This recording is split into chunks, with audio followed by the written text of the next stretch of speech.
Hello, it's Wednesday, May the 18th, 2011, and I'm Martin Smith with a daily outlook from UFX Markets. The dollar fell versus most of the major currencies for the second day in a row due to weak economic news. Industrial production in the US unexpectedly stalled in April. In addition, housing starts dropped, posing hurdles to a rebound from the first quarter's economic slowdown.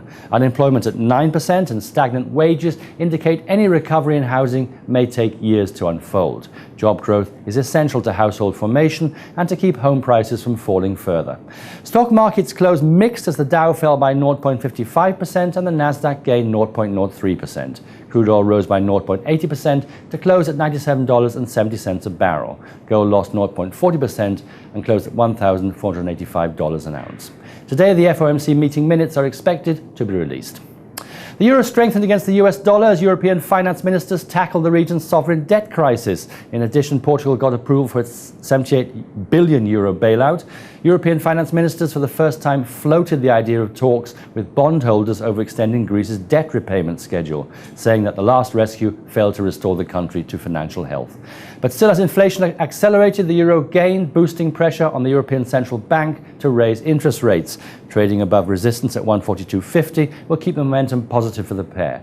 However, if the pair stays below 142.50, it might fall even further.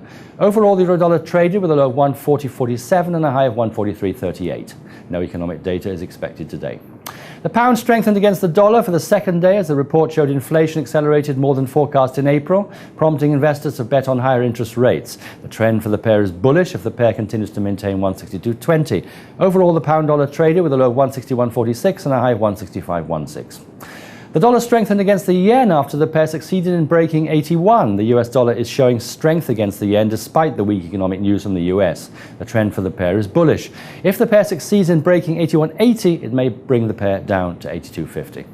Finally, the Australian dollar strengthened against its US counterpart due to the US dollar weakness. Earlier today, in the RBA meeting minutes, RBA Governor Stevens announced that the board will leave the cash rate unchanged at 4.75% for a sixth consecutive month, and the country will surely be in need of higher interest rates at some point to keep a lid on price pressures. The Aussie fell immediately after the announcement, soon restored 800 pips. No economic data is expected today. Well, that's it from me. Be sure to visit us at UFX Markets for simple, safe, secure trading.